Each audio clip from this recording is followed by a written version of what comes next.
내 빌립을 통하여 사마리아의 구원의 문이 열리고 그 빌립을 통하여 에티오피아의 구원의 문이 열리는 등 복음이 막 거세게 확장되어 나아가는 와중에 하나님은 이 복음 사역 가운데 가장 중요한 한 사람을 부르십니다.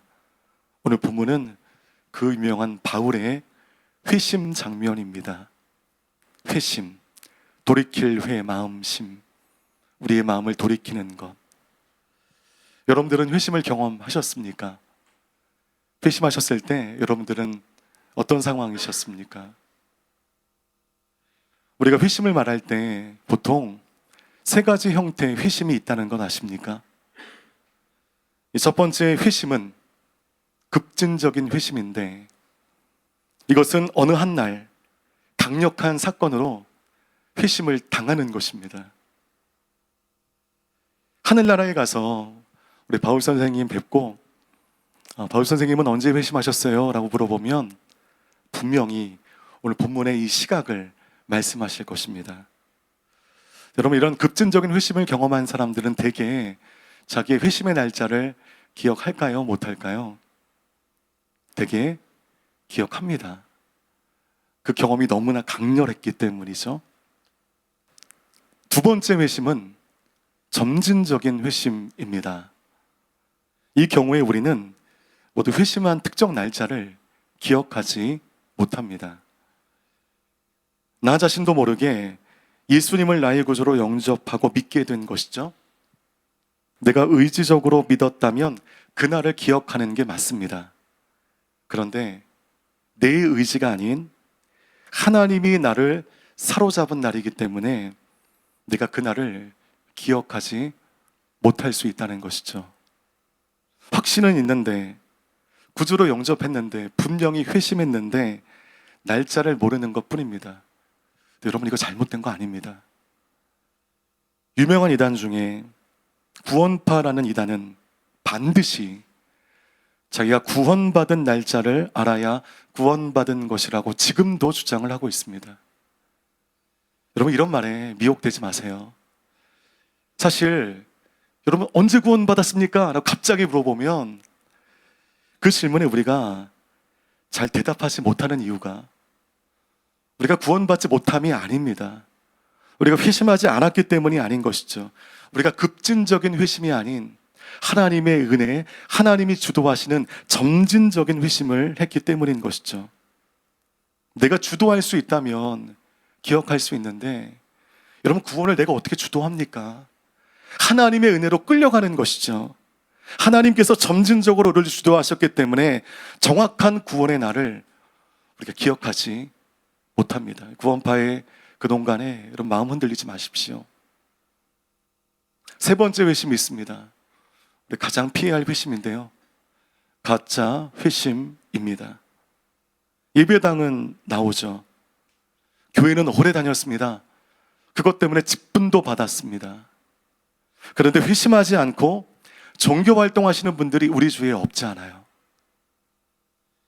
예수 그리스도의 내주하심이 없이 세상 사람들과 똑같은 목표를 가지고 똑같은 방식으로 살아가지만 주일은 지키는 사람들, 온통 세상의 소욕으로 가득 차지만 예배당은 열심히 출입하는 사람들, 회심한 듯 보이지만 회심하지 못한 사람들, 가짜 회심입니다.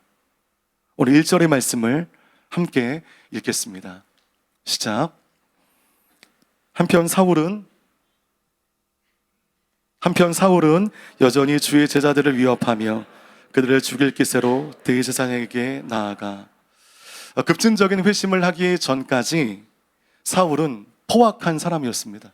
1절 말씀 다시 한번 띄워주시면, 그들을 죽일 기세로, 개역개정 말씀 보니까 살기가 등등하여 라고 나와 있습니다. 사울이 대제사장의 허락을 받고 살기가 등등하여 다메섹에 예수 믿는 자들을 체포하여 예루살렘으로 압송하기 위해 올라간 것이죠. 예루살렘과 다메섹과의 거리가 240km입니다. 서울에서 240km 되는 거리에 도시가 하나가 딱 있더라고요. 네이버 지도로 다 찾은 거 아니겠습니까? 전북 정읍입니다. 딱 240km입니다. 그 거리를 왕복하는 거예요. 걸어서 6일 거리입니다. 여러분, 굉장한 열심 아닙니까? 대단한 열심이죠. 근데 그의 열심은 빗나갔습니다. 이렇게 빗나간 열심으로 살던 바울이 다메섹 도상에서 주님을 만나게 됩니다. 우리 3절에서 5절까지 말씀 함께 읽겠습니다. 시작. 사울이 길을 떠나 다메섹 가까이 도착했을 때 갑자기 하늘에서 빛이 비쳐 그를 둘러쌌습니다. 사울이 땅에 쓰러졌습니다. 그때 그는 사울아 사울아 내가 왜 나를 핍박하느냐는 음성을 들었습니다. 사울이 주여 누구십니까? 라고 묻자 나는 내가 핍박하는 예수다. 하늘에서 빛이 비쳤습니다. 아마 이 무대에 비치는 조명 정도의 이런 빛 정도가 아닙니다.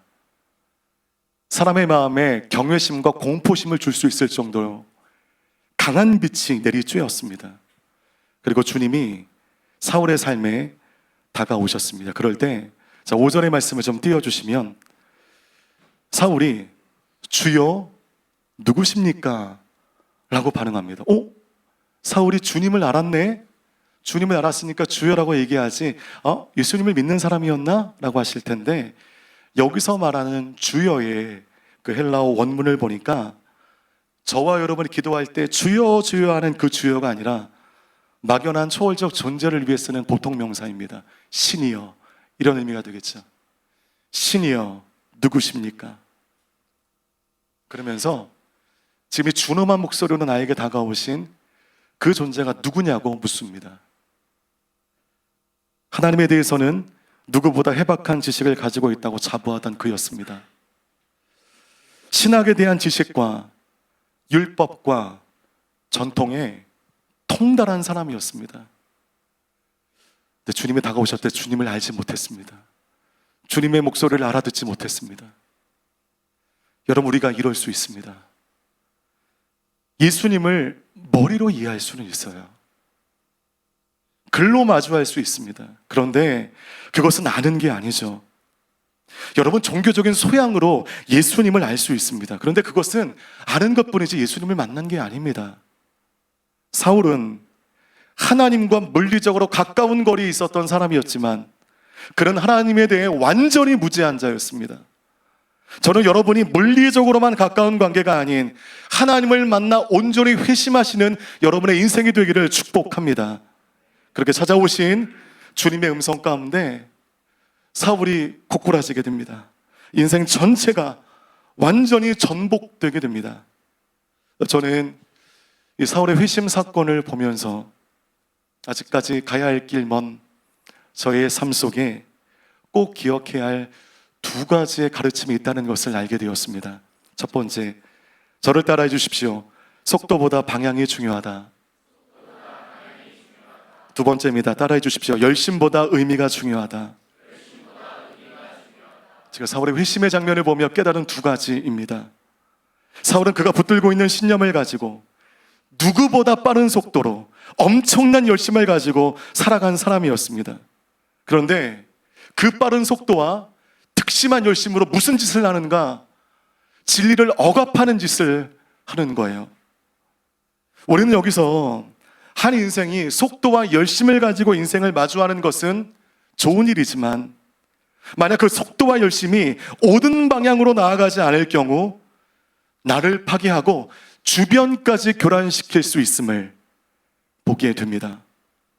속도가 빠르다면 반드시 그 방향이 옳게 설정되어 있어야 되고 여러분의 열심이 특심이라면 그 어떤 일에 절대적으로 의미를 발견해야 하는 것이죠.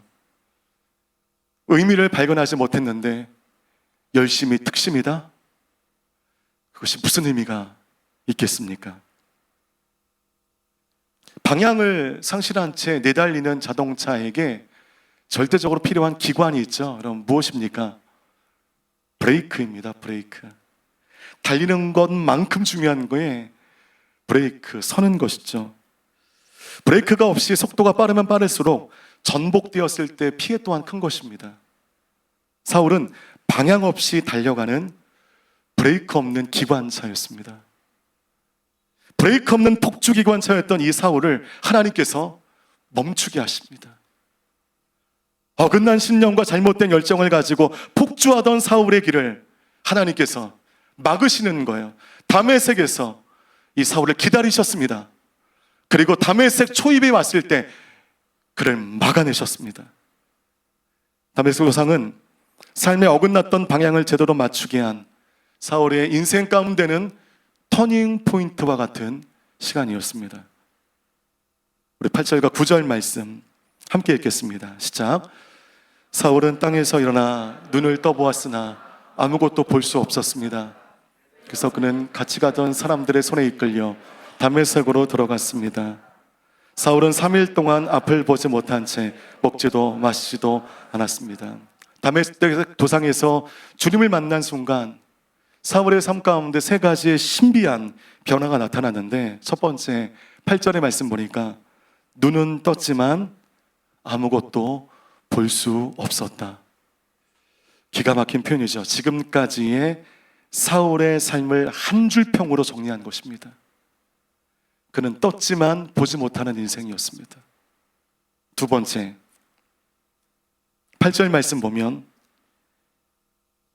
다메섹에 가긴 했습니다. 그런데 어떻게 갔는가? 누군가의 손에 이끌려 다메섹에 도착했다는 것이죠. 타고난 열정과 뛰어난 능력으로 남들이 무시하지 못하는 힘을 젊은 나이에 이미 소유한 사람이었습니다. 거칠 것이 없는 인생이었습니다. 그럼 그가 벼랑간 누군가의 도움을 받아 끌려가는 처량한 신세로 추락하게 된 것입니다.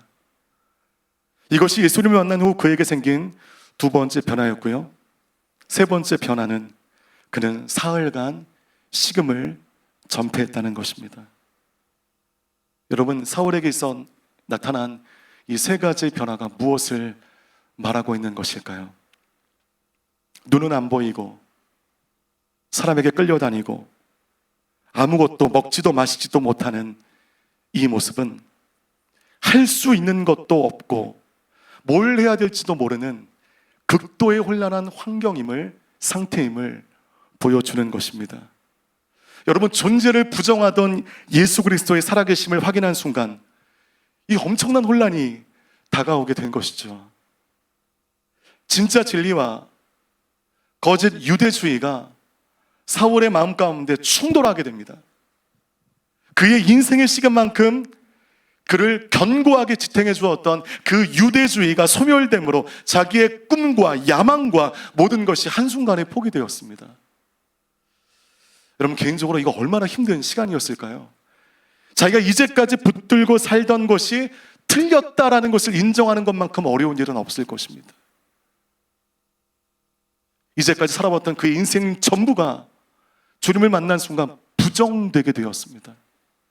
그래서 여러분, 그 이단에 빠진 분들 중에, 돌아오지 못하는 분들 중에 이런 분들의 고백이 있어요. 내가 이제까지 저 사람을 구세주로 얼마나 믿었는데 그거 아까워서라도 못 돌아온다. 실제로 이런 분들이 계십니다.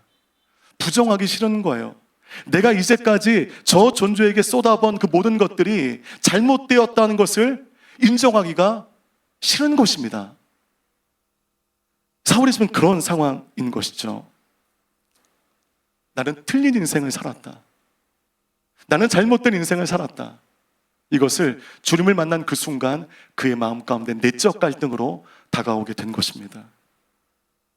여러분들이 이제 컴퓨터를 구입하셔서 한 2년, 3년 사용하시다 보면 깔아놓은 프로그램들이 서로 충돌을 일으켜서 컴퓨터가 느려지거나 필요한 프로그램이 실행이 안 될 때가 있습니다. 그럴 때는 백신을 사서 깔아보기도 하고 고클린을 좀 돌려보기도 하고 할 수 있는 모든 것을 해보다가 결국 안 될 때 가장 확실한 개선의 방법은 여러분 무엇이죠? 포맷하는 것입니다. 다 밀어버리는 것입니다. 밀어버리면 진짜 또 하나하나 그 프로그램을 깔아야 하는 번거로움이 있지만 그것만큼 확실한 것은 없습니다. 지금 사울이 평생 붙들고 있던 유대주의와 복음이 충돌하게 됩니다. 이럴 때 그 다메섹 도상의 그 사건으로 말미암아 그의 사상, 그의 생각, 그의 주장, 그 모든 것들이 바로 그 땅 위에서 깨끗하게 포맷되기 시작했습니다. 이제 포맷되어진 그의 10년 가운데 원하는 프로그램을 깔면 됩니다. 바로 그 과정 가운데 하나님은 신비한 사건으로만 사울을 회심시킨 것이 아니라 이를 위하여 누구도 생각하지 못했던 한 사람을 준비시키십니다. 10절과 11절 말씀 함께 읽겠습니다. 시작. 그때 다메섹에는 아니야라는 제자가 있었습니다. 주께서 환상 가운데 아나니아라고 부르셨습니다. 그가 예 주여라고 대답하자 주께서 아나니아에게 말씀하셨습니다. 너는 어서 곧은 길이라고 부르는 거리로 가거라. 그리고 그곳에 있는 유다의 집에서 다섯 사람 사울을 찾아라. 지금 그가 기도하고 있다.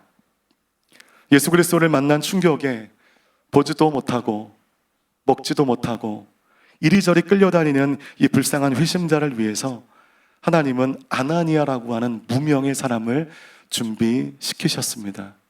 아나니아와 삽베라와 그 아나니아 아닌 거 아시죠? 또 다른 동명이인의 아나니아를 준비시키셨어요.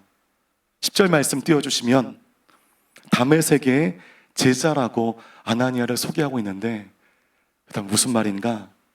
이 아나니아는 회심 전에 사울의 타겟이었던 사람이었다는 것입니다. 아나니아 같은 사람 잡으려고 240km를 올라와 다메섹에 당도했다는 것이죠. 그에게 주께서 나타나시자 아나니아는 예 주여라고 즉각적으로 응답합니다. 마치 늘 그렇게 주님과 자주 만났던 사이처럼 되게 자연스럽죠. 그분의 음성을 구분했고 주님이 필요하여 부르셨을 때 바로 대답하는 이 아나니아를 보면서 평상시 아나니아가 예수님과 인격적인 관계를 잘 맺고 있었고 성령의 뜻 가운데 또 민감하게 반응할 줄 아는 그런 훈련이 잘 돼 있는 사람이구나라는 것을 알 수 있습니다. 여러분, 이 아나니아와 사울의 삶이 너무 극명하게 다르지 않습니까? 최고의 교육을 받았고 율법과 전통에 대한 해박한 지식이 있었음에도 사울은 예수 그리스도의 준엄한 음성이 들렸을 때 그 목소리의 주인공이 누구인지 몰랐습니다. 그러나 다메섹에 살던 유대인이라는 것 외에는 별다른 해설이 없을 정도로 사울에 비해 초라하게 짝이 없는 인생을 살았던 아나니아는 하나님의 음성이 들려졌을 때 즉각적으로 순종하여 하나님 반대편에 선 한 사람을 위대한 복음의 증인으로 변모시키는데 결정적인 쓰임을 받게 된다는 것입니다. 우리 15절과 16절 말씀 함께 읽겠습니다. 시작. 그러자 주께서 아나니아에게 이렇게 말씀하셨습니다. 가거라. 이 사람은 이방 사람들과 왕들과 이스라엘 사람들 앞에서 내 이름을 전하도록 선택한 내 도구다. 내 이름을 위해 그가 얼마나 많은 고난을 당해야 할지 내가 그에게 보여줄 것이다. 15절 말씀 띄워주시면 가거라 라고 말씀하시죠. 가거라. 저는 가거라 앞에 가로치고요 한 문장이 더 보여요. 저만 보이는 것 같습니다. 잔말 말고 가거라.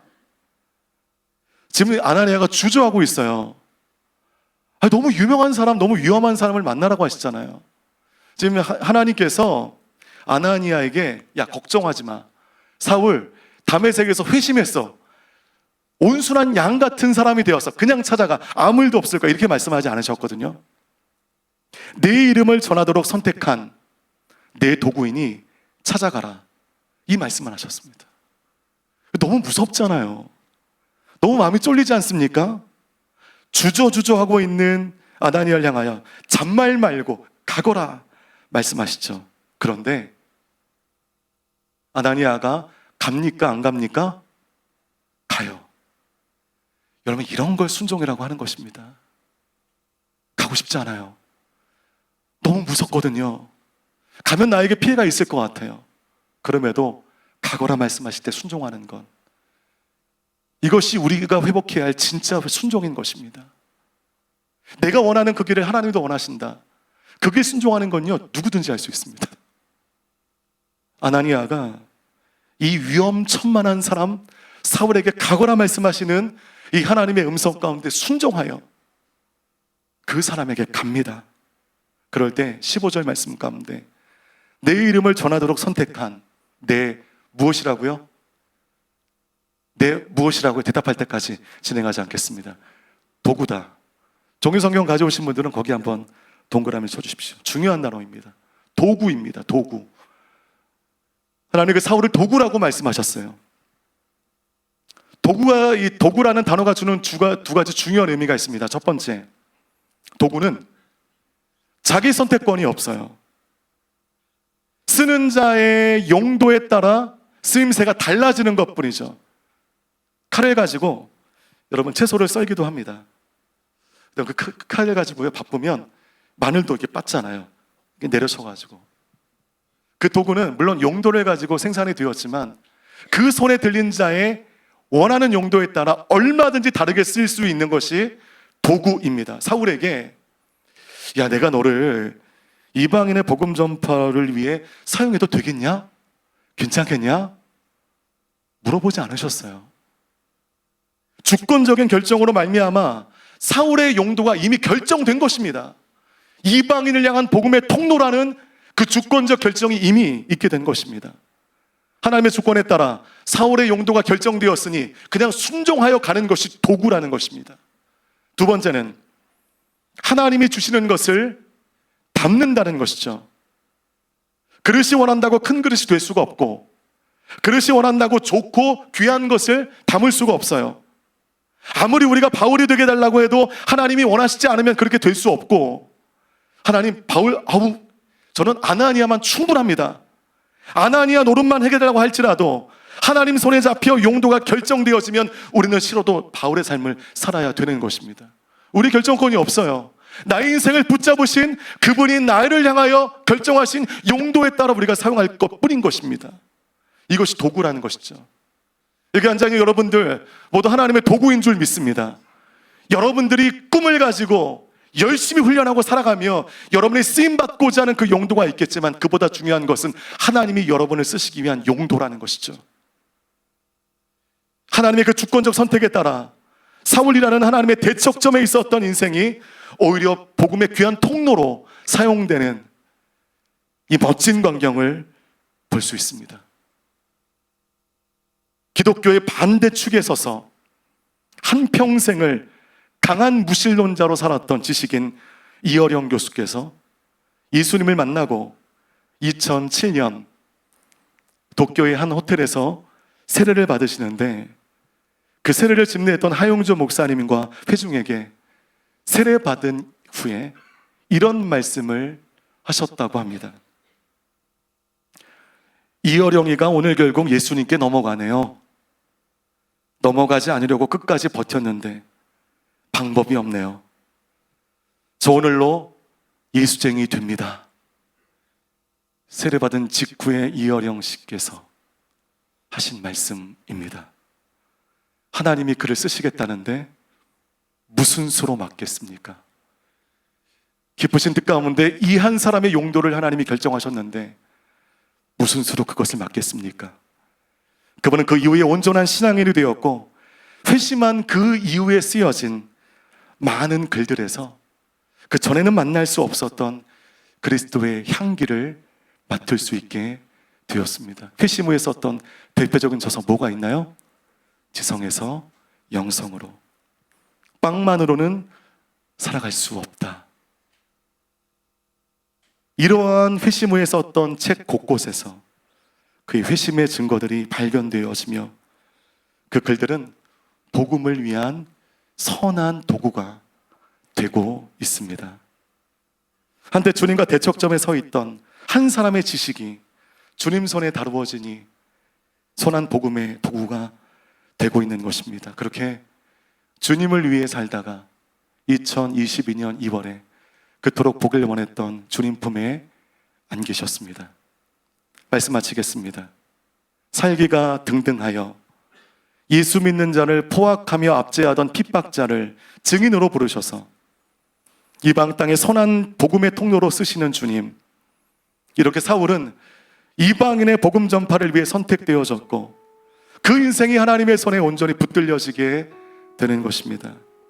그리고 아나니아는 그런 사울의 회심의 자리에서 회복의 자리까지 옮겨놓고 그는 역사의 무대에서 사라지게 됩니다. 그 이후 그의 일대기가 소개되어지지 않습니다.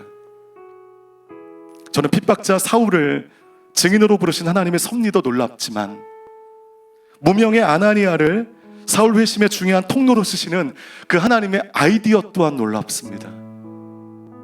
역시나 누구의 손에 붙잡혔는가가 우리의 인생을 결정하는 것입니다.